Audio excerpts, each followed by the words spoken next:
Punchline. Patrice Boisfer sur Europe 1.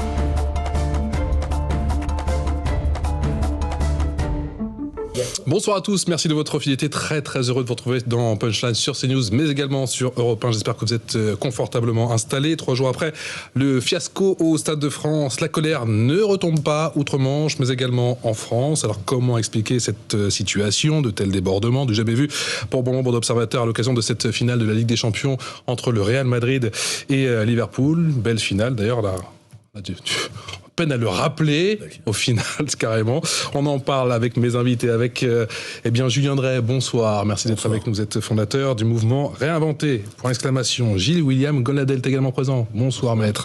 Merci d'être avec nous. Alain Bauer nous a rejoint. Bonsoir, sur Europe 1, sur CNews, professeur de criminologie, auteur de L'espionnage pour les nuls. C'est aux éditions First. Et Alexandre Devecchio, rédacteur en chef adjoint Figaro, nous a également rejoint. Les explications de Gérald Darmanin n'ont clairement pas calmé les esprits, c'est même le contraire. Le président du club de Liverpool exige aujourd'hui des excuses de la part du gouvernement français. On en parle juste après ce petit détour du côté du tribunal de Bobigny. Bonsoir Marie Aubazac, une chose est sûre, place aux premières comparutions immédiates aujourd'hui.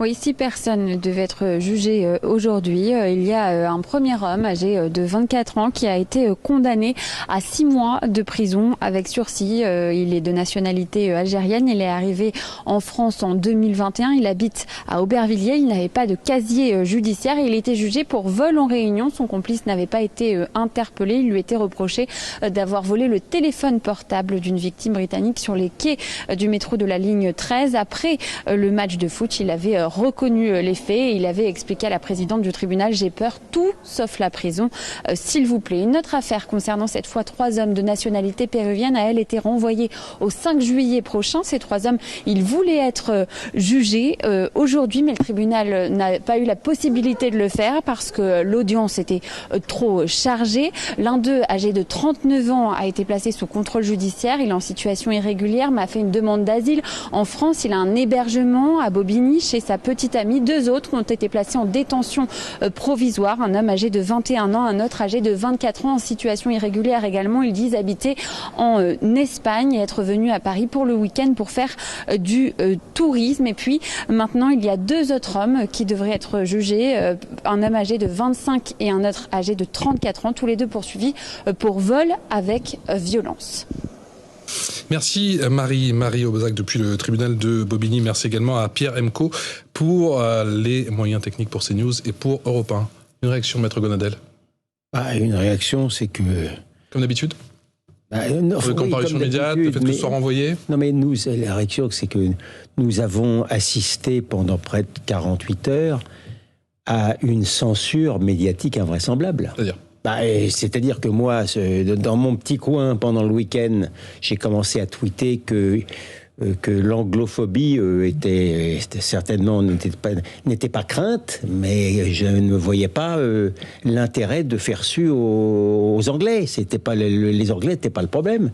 Le problème, c'était les jeunes des quartiers, pour employer ce doux euphémisme, pour ne pas dire les jeunes des quartiers immigrés, ce qui est déjà le minimum. La réalité, elle est là. C'est pas un Anglais qui est devant le tribunal. Mais ça, on n'a pas voulu le dire. On a fait le procès des Anglais, on a fait le procès des policiers. Certains disent que les torts sont partagés, que c'est peut-être la faute des Anglais, que c'est... Non mais attendez, moi je vous parle... Les jeunes des quartiers se sont agglutinés aussi. Je vous dis pas que l'organisation de ce match a été un modèle.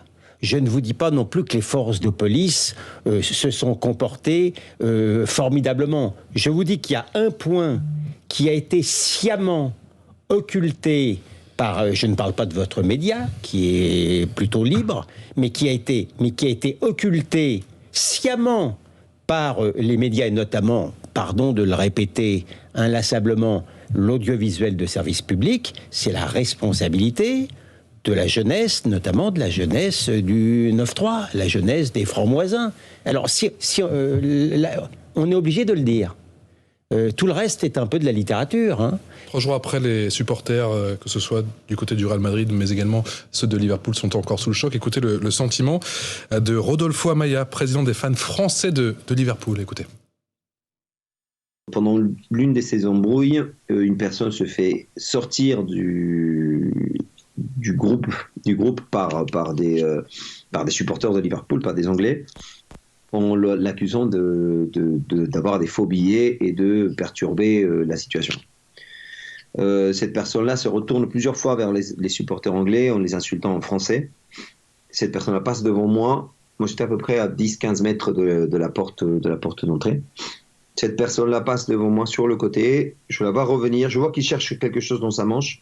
Je le vois revenir. Et quand il passe devant moi un peu en diagonale, quand il passe devant moi, je le vois, je suis derrière lui. Je vois qu'il a une lame, qu'il cache une lame dans sa main. Donc je crie en anglais aux supporters de se calmer parce qu'il est armé. Et moi, j'étais plus en mode alerte, en mode recherche de possibilités de partir si un mouvement de foule s'annonce. Quand on voit la lame et qu'on voit la situation, j'avoue que j'ai eu peur à ce moment-là. J'ai vu des gens se faire devant qui étaient très très collés aux grilles. J'ai eu peur pour eux. J'ai vécu des situations compliquées, mais jamais en Europe. Jamais en Europe. Et c'est la toute première fois que j'ai aussi peur de ma vie en Europe. Alain Bauer, criminologue, sur ce dossier du Stade de France, est-ce que le gouvernement est dans le déni ? Je crois que le gouvernement cherche une réponse à une problématique dont il est en partie le responsable. C'est-à-dire qu'il y a une multiplication de phénomènes. Comme chacun le sait ici, un seul élément ne justifie pas l'ensemble du chaos de ce crash test qui est devenu un crash tout court. Voilà. Donc on a fait une opération précipitée pour récupérer un match qui ne devait pas avoir lieu à Paris, pour montrer qu'on était toujours capable de les organiser afin d'anticiper une Coupe du Monde et des Jeux Olympiques. Et la multiplication des erreurs de management, d'organisation, d'anticipation, de gestion, de maintien de l'ordre, de déni sur les risques extérieurs, qui d'ailleurs sont récurrents. Hein, je veux dire, des problèmes de matchs de foot, il y en a tous les jours, et on parle du Stade de France, mais on pourrait parler longuement de Saint-Étienne, ou de ce qui se passe dans les matchs de football amateur, régulièrement tous les week-ends, dénoncés d'ailleurs par les arbitres, les gestionnaires de clubs. Là, il n'y a pas de caméra, bien sûr. Oui, mais ça n'empêche pas que ça arrive, hein, parce que quand vous avez des grèves de 48 heures de toute la Ligue pour des gamins de 12 ans à cause de leurs parents, d'ailleurs, même pas à cause des enfants, parfois à cause des enfants aussi. Donc on sent bien que... Et puis le gouvernement s'est trouvé dans une situation où il s'est dit où est-ce que je vais trouver la bonne ligne d'explication qui pourrait être une ligne d'excuse, et puis autant trouver l'étranger de service. Alors ça tombait bien, c'était les Anglais. Oui. Alors les Anglais, pour des raisons réelles, hein, les Anglais viennent beaucoup plus nombreux que le nombre de billets qu'ils ont, quoi qu'il arrive. C'est factuel. Chez eux, la multiplication des double billets ou des 100 billets est considérable. Il y a beaucoup moins de faux billets que ce qu'on raconte, mais il y en a. Et il y a beaucoup plus de gens... 2800 faux billets ont été scannés. Identifiés, oui.